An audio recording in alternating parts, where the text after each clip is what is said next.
Successful. কয়বার বমি করছো? হ্যালো, নমস্কার সবাইকে। তো বুঝতেই পারছো আজকের ভিডিওটা কিসের হতে চলেছে।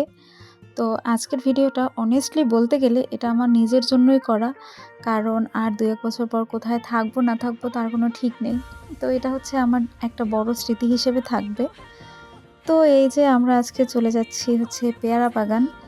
অনেক দিনের প্ল্যান ছিল, মানে একবার হচ্ছে আমরা গ্রুপে অনেকজন হই, আবার একে একে সবাই তাদের প্ল্যান ক্যান্সেল করে। তো করতে করতে লাস্টে গিয়ে আমি আর অথই প্ল্যান করি যে না, যাবই, তাতে যা হোক। তারপরে আমাদের আরও কিছু ফ্রেন্ডরা ছিল, তো সবাই মিলে প্ল্যান করে চলে যাই। তো এই যে এখন দেখছো বাসে আমরা এখন চলে যাচ্ছি হচ্ছে বরিশালে। তো আমাদের কত কি খরচ লেগেছে বা কতজন কি ছিলাম সবটাই ডিটেলসে বলবো। তো এই যে চলে আসলাম প্রায় লেবুখালী। আর অনেকেই আছে মানে ভিডিওর শুরুতে যারা ভাবছিল যে এই মেয়েটাকে একা একা ছাড়ে, ওর কি বাবা মা ওকে কিছু বলে না। আপনারা আসলে এটা ভেবে ব্লাড প্রেশার বাড়াইয়েন না। আমার মা ছিল সাথে, আমার মা আমাকে একা কোথাও ছাড়বে না। তো এই জন্য আমার মাকে আমি নিয়ে গেছিলাম। অবশ্যই আমাদের ফ্রেন্ডরা যারা ছিল ওদের মতামত নিয়েই, কারণ অনেকেই আছে গার্জিয়ান থাকাটা পছন্দ করে না, কিন্তু আসলে আমার মা আমাকে একা ছাড়বে না, এই জন্যই হচ্ছে নিয়ে যাওয়া। তো এই আমাদের অথই যে এত প্ল্যান করছে, সে পুরো রাস্তা কি করছে তোমরা সবাই দেখতে পারবা। তো এই যে রূপাতলি থেকে নেমে আবার চলে যাচ্ছি হচ্ছে আমরা চৌমাথায়। আর এই যে অথই, এই যে আমরা এখন চৌমাথা থেকে সব ফ্রেন্ড একসাথে হয়ে উঠে পড়লাম লেগুনায়। এটাকে সম্ভবত ম্যাজিক গাড়ি না যেন এরকম কিছু একটা বলে। তো সেখানে উঠে, এখানে তো অথের অবস্থা পুরো খারাপ। সে একবার হচ্ছে আমার কোলে ঘুমায়, একবার মায়ের কোলে। তো এই যে পেয়ারা বাগান চলে আসছি, তো অথই এক একটা গাড়ি দিয়ে নামে আর রাস্তার মাঝখানে বসে পড়ে। মানে ওর অবস্থা এতই খারাপ হয়ে গেছিলো, ও আসলে জানি তেমন একটা করতে পারি না। তো এরপরে হচ্ছে আমরা নৌকা ভাড়া করি, ট্রলার ভাড়া করি আর কি। তো ট্রলারে আমাদের নিয়েছিল 1200-র মতো, আর হচ্ছে লেগুনায় নিয়েছিল পার 60 টাকা করে। তো এর মধ্যে আমার মা আবার ওদের সবার জন্য নুডলস করে নিয়ে আসছিলো, তো আমরা সবাই একসাথে খাচ্ছিলাম।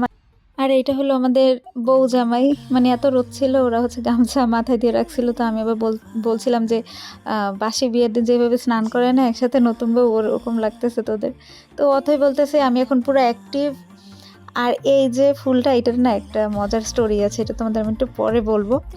তো এই যে এরপর আমাদের ছবি তোলা বা সব কিছু শুরু হয়ে গেছে। আমরা খুব আসলে মজা করছিলাম। এটা আসলে যারা না গেছে তারা বুঝতে পারবে না, কারণ পরিবেশটা এত সুন্দর ছিল। তো সব মিলে বেশ সুন্দর একটা সময় কাটাচ্ছিলাম। এরপরে হচ্ছে আমরা চলে যাই পার্কে 30 টাকা সম্ভবত টিকিট ছিল।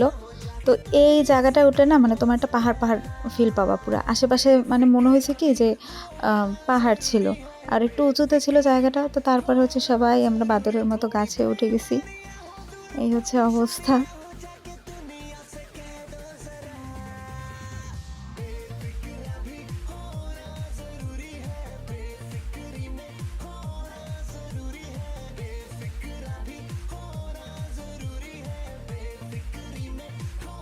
বৃষ্টির সময় আসলে আসলে একটু বেশি তোমরা এনজয় করতে পারবা। রোদ ছিল অনেক, তো এই জন্য হচ্ছে আমাদের অবস্থা খুব খারাপ হয়ে গেছিলো, কিন্তু তাও বেশ মানে এনজয় করছিলাম আমরা।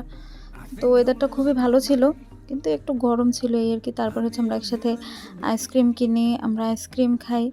এরপরে হচ্ছে আমরা আবার যেখান থেকে মানে ট্রলার নিয়েছি ওখানে হচ্ছে আবার চলে যাচ্ছিলাম। তো আমাদের প্ল্যান ছিল আমরা যে রুটে গিয়েছি আমরা ওইভাবেই ব্যাক করব। কিন্তু আমার একটা ফ্রেন্ড বলে যে যখন আসছি একবার আমরা গুঠিয়া আর দুর্গাসাগরটা ঘুরে যাই। তো আমার মা হচ্ছে আগে যায়নি, এই জন্য মায়ের ইচ্ছা ছিল একটু যাওয়ার।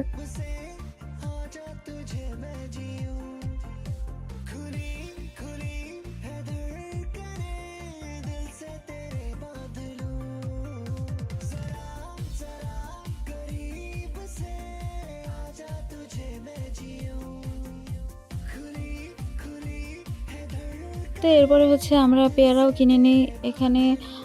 অবশ্য পেয়ারার সিজন শেষ হয়ে গেছে আমরা যখন গিয়েছি, কিন্তু পেয়ারাগুলো না এত তাজা ছিল, অনেক টেস্টি ছিল আর কি। আর আমার একটু মানে কাঁচা কাঁচা পেয়ারা বেশি ভালো লাগে। তো এরপরে হচ্ছে প্রায় চলে এসেছি। আর ওই বাচ্চাটাকে দেখো হচ্ছে গাছের ডাল ধরে ঝুলছিল। তো এই যে এখান থেকে হচ্ছে আমরা ট্রলারে উঠেছিলাম, তো আবার এখানে হচ্ছে আমাদের নামিয়ে দেয়। এরপরে হচ্ছে আমরা চলে যাই গুঠিয়ায়। তো এখান থেকে সম্ভবত 300 টাকা নিয়েছিল, একদম গুঠিয়া পর্যন্ত নিয়ে যাবে। তো এরপরে আমরা হচ্ছে কিছু হালকা পাতলা খেয়ে নিই। খাওয়া দাওয়া শেষ করে হচ্ছে আমরা গুঠিয়া মসজিদের ভিতরে যাই। তো মসজিদটা আসলেই খুবই সুন্দর আসলে। তো আমি আগেও একবার গিয়েছিলাম, এটা নিয়ে হচ্ছে আমার সেকেন্ড বার যাওয়া। তো মসজিদটার ভিতরটা কতটা সুন্দর এটা আসলে হচ্ছে ফোনের ক্যামেরায় তোমাদের অত ভালো আমি বোঝাতে পারবো না, মানে খুবই সুন্দর। আর এই পুকুরের পাড়টা আমার যে কি ভালো লাগছে ভাই, মানে শান্তির একটা জায়গা আমার মনে হয়েছে, এত বাতাস ছিল। তারপর ওখান থেকে বের হয়ে আমরা হচ্ছে গুঠিয়ার বিখ্যাত সন্দেশ কিনি, সবাই সন্দেশ খাই। এখান থেকে যাচ্ছিলাম হচ্ছে দুর্গাসাগর, এই তো প্রায় চলে এসেছি। তো এই যে এখানে আসতে আসতে সবার এনার্জি প্রায় শেষ, মানে সবাই খুব কষ্ট করে হাঁটছিলাম, এরকম একটা অবস্থা।